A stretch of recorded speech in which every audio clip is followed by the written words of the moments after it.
नमस्कार। कृषि दर्शन कार्यक्रम में एक बार फिर से आपका बहुत बहुत स्वागत है। और जैसा कि ठंड का मौसम शुरू हो चुका है और इस मौसम में काफ़ी ध्यान रखने की ज़रूरत है, खुद पे भी और हमारे जो खेत खलियान हैं उन पे भी। और आज भी हम आपको इसी विषय पे बहुत सारी जानकारी देंगे, लेकिन सबसे पहले आज हम आपको बताएंगे कृषि समाचार। नमस्कार, कृषि समाचार में आपका स्वागत है।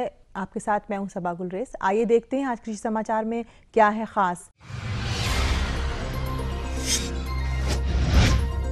मछली पालकों को अनुदान पर मिलेगा पिकअप वैन। बटेर पालन साबित हो सकता है अच्छा आमदनी वाला व्यवसाय। कृषि उपकरण डच हो 3 कृषि कार्य निपटाने में है सक्षम।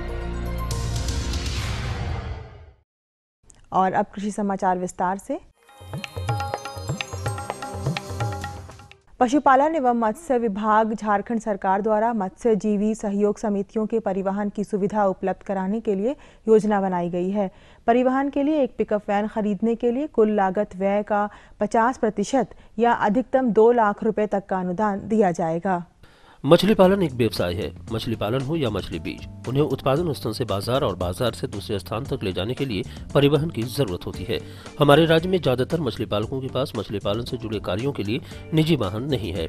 इसी उद्देश्य को लेकर मत्स्य विभाग राज्य सरकार ने मत्स्यजीवी सहयोग समितियों को पिकअप वैन देने की योजना बनाई है। इस योजना के अंतर्गत 50 क्विंटल मछली या 20 लाख मछली बीज तैयार और विपणन करने वाले मत्स्यजीवी सहयोग समितियों को 50% या अधिकतम 2 लाख रुपए तक का अनुदान पिकअप वैन खरीदने के लिए दिए जाएंगे। मत्स्य विभाग झारखंड सरकार द्वारा रांची में राज्य के मछली पालकों और मछली बीज उत्पादकों के लिए 3 दिवसीय, 5 दिवसीय और 15 दिवसीय आवश्यकता आधारित आवासीय तकनीकी प्रशिक्षण देने की योजना चलाई जा रही है। किसी भी काम को बेहतर तरीके से करने के लिए और उस क्षेत्र में दक्षता प्राप्त करने के लिए प्रशिक्षण की अहम भूमिका होती है। ये काम खेतीबाड़ी का हो, पशुपालन का या मछली पालन का। मत्स्य विभाग झारखंड सरकार की ओर से मछली पालकों को तकनीकी जानकारी देने के लिए प्रशिक्षण कार्यक्रम चलाया जा रहा है। इस कार्यक्रम के तहत रांची में राज्य के मत्स्य कृषकों को 3, 5 और 15 दिवसीय आवासीय तकनीकी प्रशिक्षण दिया जाता है।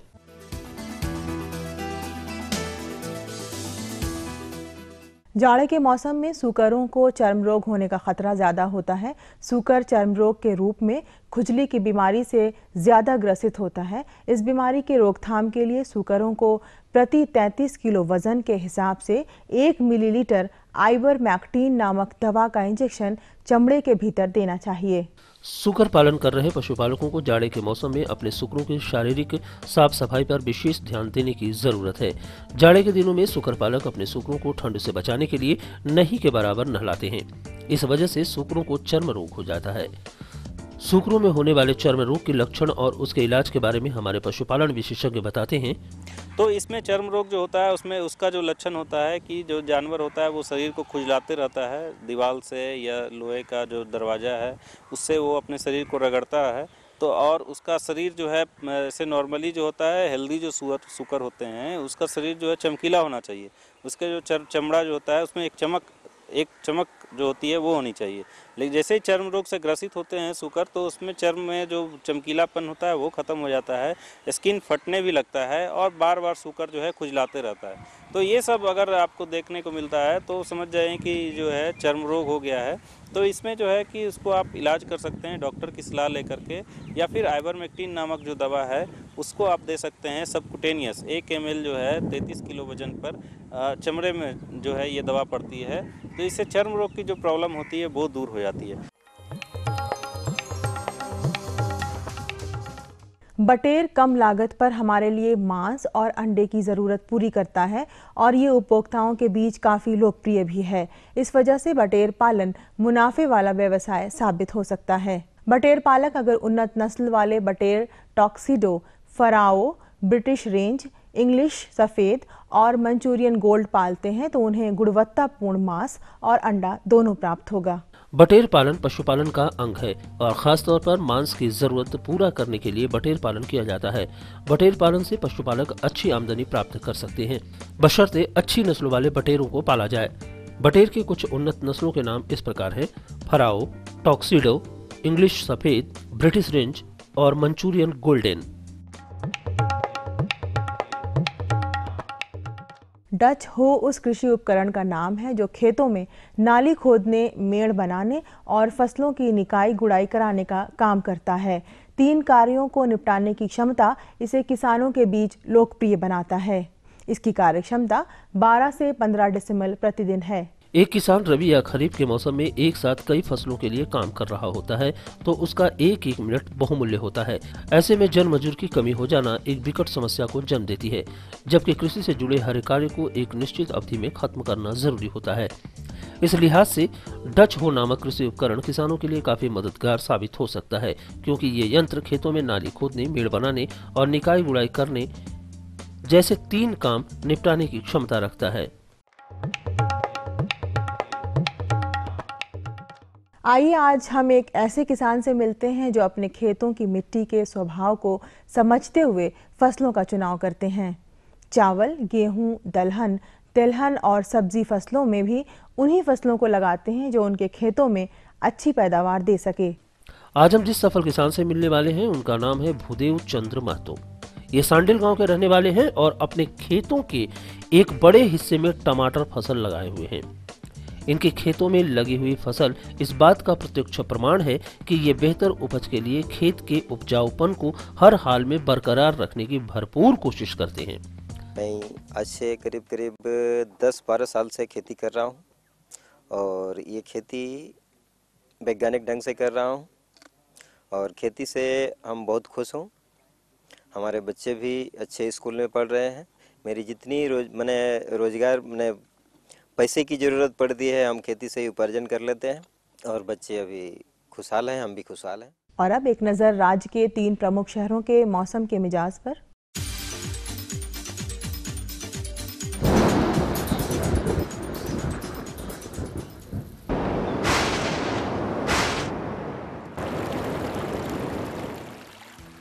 आज राज्य के 3 प्रमुख नगरों के दर्ज तापमान इस प्रकार हैं। रांची का न्यूनतम तापमान 12 डिग्री सेल्सियस और अधिकतम 27 डिग्री सेल्सियस।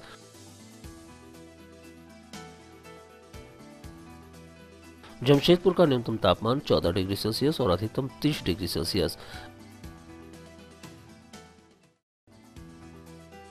मेदिनीनगर का न्यूनतम तापमान 12.3 डिग्री सेल्सियस और अधिकतम 29 डिग्री सेल्सियस।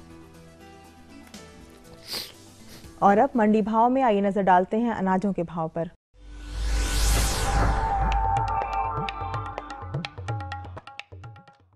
आज कृषि उत्पाद बाजार समिति पंडरा रांची में दर्ज किए गए विभिन्न खाद्यान्नों के थोक भाव इस प्रकार हैं। चावल मोटा 1950 रुपए से 2100 रुपए, चावल मध्यम 2200 रुपए से 2350 रुपए, चावल उत्तम 2400 रुपए से 2500 रुपए, गेहूं 1450 रुपए से 1550 रुपए, चना 5200 रुपए से 5400 रुपए, दाल अरहर 6700 रुपए से 6900 रुपए, दाल मसूर 4400 रुपए से 4600 रुपए, दाल चना 5900 रुपए से 6250 रुपए, सरसों तेल 10250 रुपए से 10350 रुपए, चीनी 3500 रुपए से 3600 रुपए, आलू 1250 रुपए से 1300 रुपए और प्याज 1200 रुपए से 1350 रुपए प्रति क्विंटल रहा। कृषि समाचार में आज इतना ही। अगले दिन अगले अंक में फिर मुलाकात होगी कुछ ताज़ा तरीन खबरों के साथ। तब तक के लिए दीजिए इजाजत। नमस्कार, जोहार। किसान भाइयों, आपका पुनः स्वागत है हमारे कार्यक्रम में। और साथ ही अभी आपने जाना कृषि समाचार के अंतर्गत खेती बाड़ी से जुड़ी तमाम खबरें, मौसम के मिजाज के बारे में, साथ ही मंडी भाव के बारे में। और अब अभी यहाँ पर बहुत सारी जानकारी अभी भी आपके लिए है, लेकिन अभी हमें यहाँ रुकना होगा एक छोटे से विराम के लिए। ये लो और बताओ। बस। अरे ये क्या भैया जी, बस इतनी सी रासायनिक खाद? किसानी छोड़ रहे हो क्या? किसानी नहीं, नादानी छोड़ रहे हैं। मिट्टी की जांच कराई है। अब तो लालाजी जितनी जरूरत है उतने ही उर्वरक खेत में डालेंगे। हाँ किसान भाई, आज ही अपने जिले की नजदीकी भूमि परीक्षण प्रयोगशाला में मिट्टी की जांच जरूर करवाएं और मिट्टी में पोषक तत्व, नमी व पौधे के विकास को देखते हुए केवल जरूरत के अनुसार ही पोषक तत्व डालें। और हाँ, मिट्टी में गंधक, जस्ता, बोरोन जैसे सूक्ष्म पोषक तत्वों का पता लगाना भी न भूलें। उर्वरक और जैविक खाद के सही उपयोग से भूमि का उपजाऊपन बनाए रखें, उत्पादकता बढ़ाएं, खर्चा घटाएं और बहुमूल्य विदेशी मुद्रा बचाने में भी सहयोग दें। और हाँ, धीमी गति से नाइट्रोजन उपलब्ध कराने वाले उर्वरकों जैसे नीम लेपित यूरिया को प्राथमिकता दें और यूरिया का पत्तों पर छिड़काव करें। अरे वाह, तू तो सचमुच समझदार हो गया रे। अधिक जानकारी के लिए संपर्क करें जिला कृषि अधिकारी या किसान कॉल सेंटर।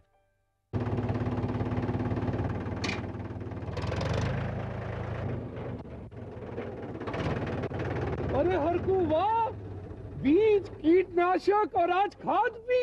अरे इतना खर्चा कहाँ से? अरे खर्च की चिंता किसे है, मेरे पास है ये किसान क्रेडिट कार्ड।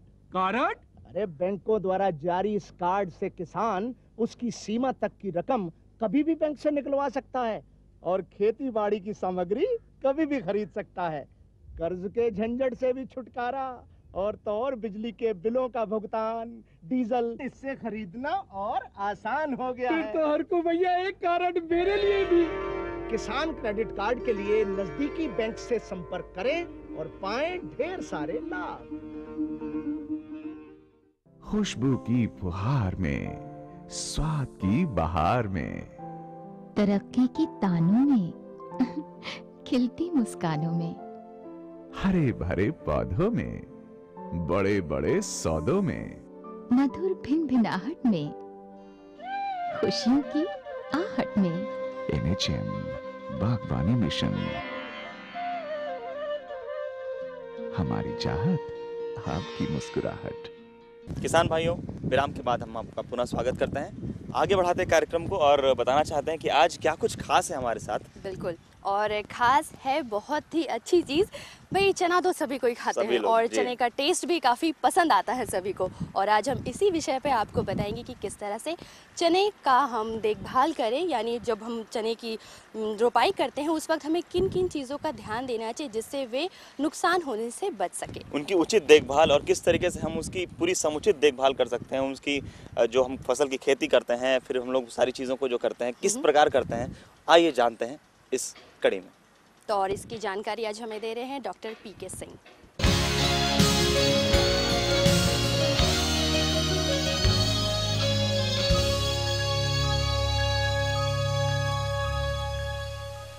और आज हमें वो झारखंड में चने में लगने वाले कीट एवं उसके प्रबंधन के बारे में जानकारी देंगे। तो डॉक्टर साहब, सबसे पहले आपका हमारे इस कार्यक्रम में स्वागत है। हाँ, किसान भाइयों को भी जोहार, नमस्कार। डॉक्टर साहब, सबसे पहले हम ये जानना चाहेंगे कि झारखंड में अभी चने किस अवस्था में हैं? देखिए, अभी तक खास करके झारखंड में चना जो है दूसरा मुख्य दलहन का फसल है। सबसे ज़्यादा तो यहाँ पर अरहर लगता है, देखा जाता है। उसके बाद जो दलहन में चने के स्थान आता है। और ख़ास करके चना अभी जो है किसान भाई समय पर लगा दिए होंगे, खास करके अक्टूबर के अंतिम महीने तक, तो उनमें कुछ में फूल भी आ रहा होगा। जो देर से लगाए होंगे उनमें भी वनस्पतिक बढ़वार हो रही होगी, उसमें भी पत्ते निकल करके बढ़ रहे होंगे या फूल निकलने की अवस्था में होंगे। जो देर से लगाए हैं किसान भाई, तो थोड़ा सा उसमें उनको ज़्यादा ध्यान रखना है कि देर से लगाने पर ज़्यादा कीट व्याधि भी लगते हैं। जी। तो डॉक्टर साहब, हम ये जानना चाहेंगे कि झारखंड में चने की फसल में किस किस प्रकार के कौन कौन से कीट लगते हैं? हाँ, अगर यूँ तो हम लोग देखें तो जहाँ चने में अगर बांटा जाए तो मुख्य तरह से 3 तरह के कीट लगते हैं। उनको 3 वर्गों में बांटा जा सकता है। पहले वर्ग तो वो आता है जो भूमि में रहने वाले कीड़े हैं, जो खास करके जड़ों को काट देते हैं। जड़ों को काट देंगे और वो पौधा सूख जाता है। और दूसरा वर्ग आता है जब पौधा जैसे ही बड़ा होता है, तो जैसे 6 इंच का पौधा हुआ, 3 इंच का पौधा हुआ, तो उसी समय एक होता है कटुआ कीट होता है, जो कि वो ज़मीन से 1 इंच की ऊंचाई की तरह से वो कीट को वो तने को काट देता है, पूरा डाल को काट के ही गिरा देता है। तो उससे भी काफ़ी नुकसान होता है। और तीसरा, जो किसान भाई के खेत में फूल निकल रहे होंगे, फल निकल रहा होगा, उस समय एक बहुत ही मतलब नुकसान करने वाला कीड़ा आता है, फल छेदक समूह का कीड़ा होता है, फल छेदक, जो कि फलों को खा करके नुकसान कर देता है। तो अभी 3 तरह के 3 समूह के कीड़े यहाँ पर, भूमि में रहने वाले, पत्तियों को काटने वाले और खासकर फल को छेदने वाले, इस तरह के कीड़े यहाँ पर भी लगते हैं झारखंड में। तो डॉक्टर साहब, अभी आपने बोला कि कटुआ कीड़ा, तो जो भूमि में लगने वाले कीड़े वो क्या दीमक होते हैं या कोई और कीड़े? देखिए, भूमि में 2 तरह के कीड़े होते हैं। एक तो होता है कि दीमक, जो कि झारखंड में खास करके ऊपरी ज़मीन में काफ़ी देखा जाता है, दीमक का प्रकोप होता है। और दूसरा एक गुजिया विभिल होती है, छोटी छोटी विभिल होती है, वो जाकर भी जड़ों को काट देती है। और ये जब कीड़े जो हैं काट देते हैं तो पौधा पूरा सूख जाता है और किसान भाई के खेत में पौधों की संख्या में कमी हो जाती है, जो काफ़ी नुकसान होता है। तो डॉक्टर साहब, ये तीनों कीड़ों से बचने के लिए हमारे किसान भाइयों को क्या करना चाहिए? देखिए, सर्वप्रथम है कि दीमक जब लगता है खेत में, तो किसान भाई को पहले से अगर थोड़ा सा सावधानी बरतें तो दीमक का प्रकोप होगा ही नहीं जी। अगर जो किसान भाई अगर बीज का उपचार करके लगाते हैं, खास करके क्लोरोपाइरीफास से, उसकी 5 ml मात्रा को 1 लीटर पानी में मिला करके लगाएं तो उससे दीमक का प्रकोप पहले 30 दिनों तक नहीं होता है। जो किसान भाई अगर अभी नहीं किए हैं और कीट उनके प्रकोप में अगर दीमक का प्रकोप हो गया है तो सर्वप्रथम वो खेत को साफ़ सुथरा कर दें, घास उस निकाल दें। उसके बाद एक आती है दवा क्लोरोपाइरीफॉस, उसकी 1 मिलीलीटर मात्रा को 1 लीटर पानी में मिला लें और पौधों के जड़ों में उसकी छिड़काव करें, ड्रेंचिंग करें। पौधों के जड़ जैसे जिस मशीन से छिड़काव करते हैं उसको जड़ के पास रख करके उसको छिड़काव करें ताकि उससे कीट का प्रकोप कम हो जाएगा। तो डॉक्टर साहब, हमारे किसान भाई कैसे समझेंगे कि उनके खेतों में ये कीट का प्रकोप आ चुका है? देखिए, दीमक का खास कर पहचान बहुत ही अच्छा है। वो देखिएगा हाँ दीमक की कॉलोनी बना लेते हैं लोग और उसको जड़ को खींचेंगे थोड़ा सा तो देखेंगे कि जड़ कटा हुआ है और आसानी से उखड़ जाएगा, पौधे पीले पीले सूख रहे हैं। तो दीमक का ये पहचान है। कभी कभी दीमक वहाँ पर कॉलोनी बना के रहता भी है, वो दिख जाएगा आपको। तो इस तरह से दीमक को आसानी से पहचाना जा सकता है। अभी आपने बोला कटुआ कीड़ा भी जो होता है, तो उसके बचाव के लिए हमारे किसान भाइयों को क्या करना चाहिए? तो उस जगह पर किसान भाई ये ध्यान रखें कि उसको अच्छी तरह से प्रबंधन करें। उसके करने के लिए वो मिथाइल फराथियान एक दवा आती है जिसकी 10 किलो पाउडर होता है, पाउडर तरह होता है, 1 हेक्टेयर में उसका हम भुरकाव करेंगे। और भुरकाव करते समय हमें यह ध्यान रखना है कि शाम के समय में करना है, क्योंकि कीड़ा जो होता है वो रात्रि चर है। अगर शाम में हम डालेंगे तो काफ़ी प्रभावी होगा। दूसरा है कि वो जो कीड़ा जो है खास करके दिन में है वो घास के नीचे छुपा रहता है, उसका स्वभाव होता है वो। तो अगर किसान भाई अपने खेत में जहाँ तहाँ घास को सफाई करके घास का ढेरा भी रख देंगे और दिन के समय में उस ढेरे को उठाएंगे तो देखेंगे कि उसके नीचे में पिल्लू जो है उसका काला काला सा पिल्लू उसका पड़ा हुआ है, तो उस समय भी उसको चुन करके मार सकते हैं, क्योंकि वो दिन में उसी घास के नीचे वो छुपा रहता है। और तीसरी बात तो यह है कि खेत को अगर हम साफ़ सुथरा रखेंगे तो हमारे कटुआ कीट का भी प्रकोप बहुत ही कम होगा। तो डॉक्टर साहब, ये तीनों कीड़े फसल के शुरुआत में ही लगते हैं या फसल जब पकने लगती है तो भी कोई और कीड़ा हमारे किसान भाइयों की फसल को बर्बाद करती है? दीमक तो है कि शुरू से लेकर अंत तक कभी लग जाएगा। ज़मीन अगर साफ़ ना रहे, अगर शुरू में अगर दीमक का प्रकोप ना करें, अगर किसान भाई ये भी देखते हैं कि घर में भी दीमक लग जाता है तो उसका तो कोई समय नहीं है। खास करके शुरू से अगर हम लोग सावधानी रखें, बीज उपचार करें तो कीट का प्रकोप नहीं होता है। और कड़ुआ कीट की जो अवस्था होती है वो अभी की अवस्था है, इस समय वो काफ़ी आता है कीड़ा। और दूसरी बात है कीड़ा भी अपना जो मौसम में बदलाव हो रहा है उसके अनुसार अपना स्वभाव भी बदल ले रहा है। और तीसरा जो मुख्य कीड़ा जो है हमारे झारखंड राज्य में लगता है तना का फली छेदक कीड़ा, जो कि वो काफ़ी नुकसान करता है। वो कीड़ा तना का फली छेदक कीड़ा, उसमें जैसे फूल निकलेंगे वो फूल को खाएगा, जैसे फलियाँ बनेंगी तो आप किसान भाई देखते होंगे कि वो कीड़ा जो हरे रंग का होता है फल के अंदर आधा घुस करके खाते रहता है और आधा वो बाहर रहता है और ये बहुत ही नुकसान करता है। खास करके जब किसान भाई देखें कि उनके खेत में कीट लग गया है तो छिड़काव दवा का करें। इसके लिए एक दवा आती है इंडाक्सोकार्ब। इंडाक्सोकार्ब दवा है, बहुत ही अच्छी दवा है। इसकी आधा मिलीलीटर मात्रा, कहने का मतलब है कि 1 लीटर पानी में आधा ml, 2 लीटर पानी में 1 ml। अगर किसान भाई के पास एक मशीन है 15 लीटर का तो उसमें करीब 7 से 8 मिलीलीटर दवा को मिला करके उसको छिड़काव करें और उससे काफ़ी नियंत्रण हो जाता है। तो ये कीड़ा का नियंत्रण करना बहुत ज़रूरी है, क्योंकि ये सीधे फलों को खा जाता है। और हमारे किसान भाई झारखंड के छोटे छोटे किसान भाई छोटे छोटे समूह में जहाँ सिंचाई की व्यवस्था है वहाँ खेती करते हैं और चने को हरी फसलों के रूप में बेचते हैं।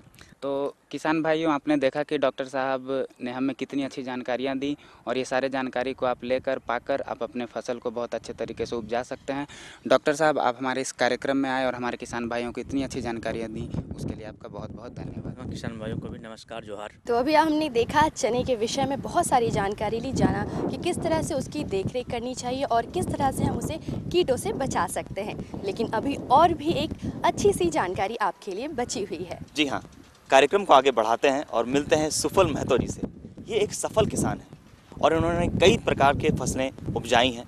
हमारे साथ हमारे विशेषज्ञ भी हैं श्री धनंजय कुमार जी, जो इनको कई तरह की चीज़ों पर अपनी राय भी देंगे। तो आइए मिलते हैं सुफल जी से और जानते हैं किस प्रकार इन्होंने अपनी फसलें उगाई हैं। किसान भाइयों नमस्कार। आज हम सीधा बगान गोड़ाडी सिल्ली में हैं और हमारे साथ हमारे विशेषज्ञ हैं धनंजय कुमार जी और हमारे साथ एक सफल किसान हैं सुफल महतो जी। तो सबसे पहले हम आप दोनों का अपने कार्यक्रम में स्वागत करते हैं।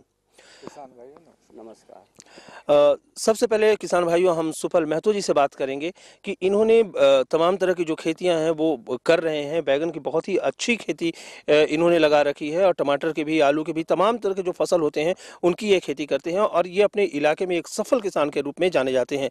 तो हम इनकी सफलता का क्या राज है, आज इसी पर बातचीत करेंगे और इनकी कुछ समस्याएं भी होंगी, उन समस्याओं का निदान हम अपने विशेषज्ञ से भी करवाएंगे। तो चलिए मिलते हैं। सफल महतो जी, हम जानना चाहेंगे कि आप खेती बाड़ी कितने दिनों से कर रहे हैं, कब से कर रहे हैं आप? हम खेती बाड़ी हम ऐसे बहुत पहले से कर रहे थे, लेकिन इतना बढ़िया से नहीं कर पा रहे थे। हमको संबंध जब हमको जानकारी मिली पलांडू रिसर्च जो सेंटर है, तो वहाँ से कुछ हमको वैसे आकाशवाणी के माध्यम से हमको वहाँ जानकारी मिली, तो हम खोजते खोजते वहाँ पहुँच गए। जी। पहुँचने के बाद हम देखे वहाँ जिस तरह का खेती, तो हमको इतना बढ़िया लगा जो कि हमारा मन ठो एकदम झुकाव मैंने उस पर एकदम ये हो गया और मन एकदम बैठ गया कि मतलब हम अब दूसरा कुछ काम नहीं करेंगे, हम खेती बाड़ी मैंने पूरा ये करेंगे। मैंने महीना में 2 बार, 1 बार, 3 बार तक हम जाने लगे और जाके पूरा फील्ड घूम के पूरा देखने लगे कि किस तरह का कर रहे हैं और कैसा हो रहा है, कौन तकनीक से हो रहा है। हम पहले घूम के देख लेते थे, उसके बाद विशेषज्ञ लोगों से जाके हम मिलते थे और वहाँ का भी विशेषज्ञ से भी हमारा पूरा ये हो गया। उसके बाद से हम देखने लगे जो कि मैंने सबको ही हमको धीरे धीरे पूरा जानकारी देते गए। हम जानकारी हासिल करते रहे और जानकारी लेते लेते हमारा जो कि पूरा मैंने पूरा जानकारी ये हो गया। कोई भी थोड़ा सा भी कहीं चूक होती है तो तुरंत हम जाके फिर मिलते हैं, उन लोग से पूछते हैं कि भाई हमारा इस तरह का तकलीफ हो रही है, चाहे तो इस तरह का बीमारी हो है जो कि हमको कंट्रोल नहीं हो रहा है, तो हम कैसे इसको ये करेंगे। तो उन लोग फिर हमको उस सब के विषय में जानकारी देते थे। जो कोई भी चीज़ ऐसा होती मैंने नहीं सकते थे और जानकारी नहीं मैंने ये कर पाते थे, हम तुरंत वहाँ जाके उन लोग से ये कर लेते हैं। तो किसान भाइयों, आपने जाना कि मेहनत और श्रम के साथ साथ जानकारी भी बहुत ज़रूरी है और इन्होंने तमाम तरह की खेतीबाड़ी से जो संबंधित जानकारियां थी इन्होंने विशेषज्ञों से राय ली और फिर इन्होंने अपनी खेती को सफल बनाया। सर से जानना चाहेंगे कि किस तरह से आप लोग किसानों की मदद करते हैं, खास करके जानकारी के लिए?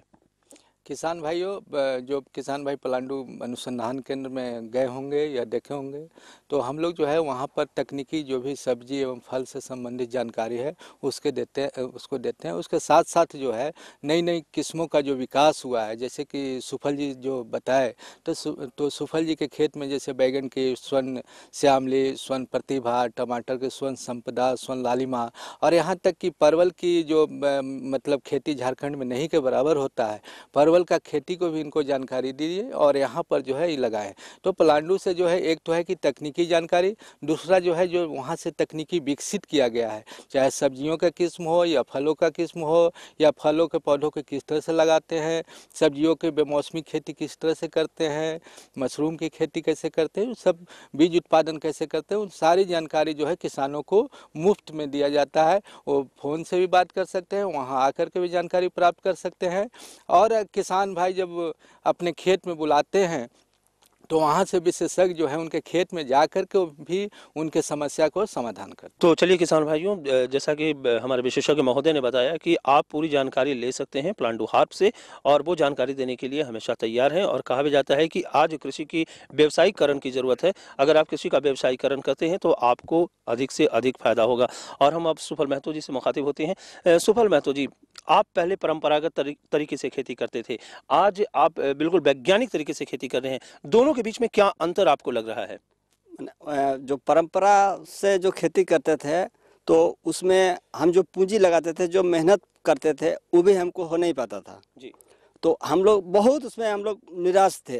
तो जब से हम इसमें आ गए और मैंने वैज्ञानिक तरीके से, आधुनिक तरीका से जब हम खेती करना स्टार्ट कर दिए, तो हमको समझिए कि हमारा मैंने अनुमान है कि इसमें हम 5,000 रुपया कमाएंगे तो उसमें हमको 7,000 रुपया हो रहा है। और सब आधुनिक नया जो वैज्ञानिक तरीका है उसमें हम लोग आ गए, जो कि सामने हमारा फसल लगा हुआ है, जो कि सब वैज्ञानिक तरीका से कर रहे हैं। ये जो अभी बैगन की खेती लगाए हुए हैं, ये कितनी ज़मीन में लगा हुआ है और अभी तक इसकी कितनी बार तोड़ाई कर चुके हैं और कितना अनुमान है कि आपको इससे कितना लाभ हो जाएगा? ये एक करीबन 3 से 4 डिसमिल 5 डिसमिल मान के चलिए। 5 डिसमिल मान के चलिए। 1.5 महीना, कुछ तो 1.5 महीना से थोड़ा स्टार्ट शुरू हुआ है और कुछ 2 महीना से थोड़ा स्टार्ट हो गया है। तो ये कौन सी किस्म है आपकी? ये तो खैर पलांडू का प्रतिभा और 2 वैरायटी है, प्रतिभा है और एक ठो स्वर्ण श्यामली। मैंने असलियत सफल किसान बनाने का हमको जो हम बने हैं और आज हर कोई बोलते हैं कि एक सफल किसान हुए हैं, तो हमरा इसका श्रेय जाता है स्वर्ण श्यामली और स्वर्ण प्रतिभा। चलिए, अभी आपके इस खेती में किसी तरह की कोई बीमारी या किसी तरह की कोई समस्या आ रही है तो उससे संबंधित जो भी प्रश्न है आप हमारे विशेषज्ञ से पूछ सकते हैं। हाँ, इसमें जो हमरा ये टमाटर में जो पत्ता ऊपर लाल हो रहा है, इसको हम हर तरह का दवा दे के ही किए लेकिन इसको नहीं सक रहे हैं, तो इनसे हम वही चीज़ आज थोड़ा सा पूछेंगे। चलिए किसान भाइयों, आपके खेतों में अगर आपने भी टमाटर की खेती लगा रखी है और आपके भी टमाटर के जो पत्ते हैं अगर लाल हो रहे हैं तो उसका क्या निदान हो सकता है, उस समस्या से हम कैसे बच सकते हैं, इसके बारे में हम अपने विशेषज्ञ से जानना चाहेंगे। किसान भाइयों, अभी जो है कि रात में जो है तापमान बहुत कम हो गया है, ठंडा बहुत ज़्यादा पड़ रहा है, तो अभी जैसे पाला का संभावना है और पछात झुलसा जो बोलते हैं, लेट ब्लाइट जो बोलते हैं, उसका प्रकोप ज़्यादा होता है। तो उसके लिए जो है आप रीडोमिल नामक दवा जो है 2 ग्राम प्रति लीटर पानी में मिला करके छिड़काव करें, या डाइथेनियम 45 करके जो दवा आता है उसका 2.5 ग्राम प्रति लीटर पानी में मिला करके छिड़काव करेंगे तो उससे उसका नियंत्रण हो जाएगा। इसके साथ साथ किसान भाई, अभी हम लोग बैगन के खेत में खड़ा है, तो बैगन में 2-3 तरह का कीट अभी जैसे परेशान करता है। एक तो है लाल मकड़ी जिसे माइट बोलते हैं, तो अगर वो खेत में आपको दिखाई पड़े, पत्ती के नीचे लाल लाल छोटा छोटा कीट अगर दिखाई पड़े तो ओबिरॉन नामक दवा 1 ml प्रति लीटर के दर से या ओमाइट 1 ml प्रति लीटर के दर से छिड़काव करने से उसका नियंत्रण हो जाएगा। तो चलिए किसान भाइयों, आपको किस तरह से रोगों की समस्या का समाधान करना है इसकी जानकारी हमारे विशेषज्ञ महोदय ने दी है। हम सुफल महतो जी से जानना चाहेंगे कि सुफल महतो जी, आप आज खेती बाड़ी से कितना संतुष्ट हैं और इसमें आपका सहयोग आपके परिवार वाले भी कर रहे होंगे, तो किस तरह से आप खेती को देखते हैं? देखिए, हम संतुष्ट तो माने इतना हम संतुष्ट हैं जो कि हम कुछ माने ये नहीं हो पा रहे, माने बहुत संतुष्ट हैं और सारा परिवार हम लोग इसी से जुड़े हुए हैं। चलिए, आपके सामने के खेत में हम देख रहे हैं कि ड्रिप इरिगेशन भी लगा हुआ है, तो इस संबंध में आप हमारे किसान भाइयों से क्या कहना चाहेंगे? हम ड्रिप इरिगेशन जो लगा हुआ है, तो ड्रिप इरिगेशन जब से हमरा नहीं लगा था, हम सुने थे, एवं दूसरा चीज़ कि हम हाथ में पे जब देखे तो हमारा दिमाग ऐसा हो गया कि इतना फ़ायदा वाला चीज़ है और जो ये भी लेबर का जो इतना कॉस्टली हो रहा है, जो कि लेबर नहीं मिल पा रहा है, तो इसमें अगर ड्रिप इरिगेशन अगर लगा दिया जाए तो बहुत चीज़ का मतलब ये है। और खुद हम 1 एकड़ ज़मीन हमको ऐसा लग रहा है कि हम अकेले खेती कर लेंगे, हमको लेबर का भी ज़रूरत नहीं है। और ये यहाँ 1 एकड़ 20 डिसमिल है और ड्रिप इरिगेशन के बदौलत हमको मुश्किल से लग रहा है कि 1,500 रुपया अभी तक लेबर में खर्चा है, जो कि इसमें हमको लेबर का खर्चा कम मैक्सिमम 12,000 रुपया होता जी, जो कि हमको 1,500 रुपये में कंप्लीट हो गया। और खेती हमको ऐसा लग रहा है कि जो ऐसे मैंने ओपन जो हम खेती करते थे और ड्रिप इरिगेशन का खेती में आसमान ज़मीन का डिफरेंस हमको पड़ रहा है, अब बुझा रहा है। चलिए, तो बिल्कुल इन्होंने सही कहा कि उत्तम तकनीक अपनाकर ही सफल कृषि की जा सकती है। चलिए, आप दोनों हमारे कार्यक्रम में आए और हमारे किसान भाइयों को इतनी अच्छी बातें बताएं, इसके लिए आप दोनों को बहुत बहुत धन्यवाद। किसान भाइयों नमस्कार। तो अभी हमने जाना कि किस तरह से बैगन की खेती कर सुफल महतो जी हैं, जो एक अच्छे किसान के रूप में सामने आए हैं और हमें भी बहुत सारी चीज़ें सिखाए हैं, है ना? हमें लगता है कि हमारे जो किसान भाई जो हमारा कार्यक्रम देख रहे हैं, उन्होंने भी काफ़ी सारी जो चीज़ें हैं उनको भी समझ में आज आया होगा। बिल्कुल, लेकिन साथ ही अब हमारा वक्त खत्म हो गया है, यानी वक्त हो चला है हमारे जाने का। जाने से पहले हर बार की तरह हम आपको पता बताएंगे, जिसमें आप हमें पत्र लिख सकते हैं, अपने विचार हमें भेज सकते हैं पत्रों के माध्यम से। तो फटाफट पत्र का जो पता है वो आप बता दीजिए। किसान भाइयों, हमारा पता लिख लें। कार्यक्रम कृषि दर्शन, कृषि प्रकोष्ठ द्वारा केंद्र निदेशक, रातू रोड, रांची। हमारा पिन संख्या है 834001। इसी के साथ आज के लिए बस इतना ही। हम दोनों को दीजिए इजाज़त। नमस्कार।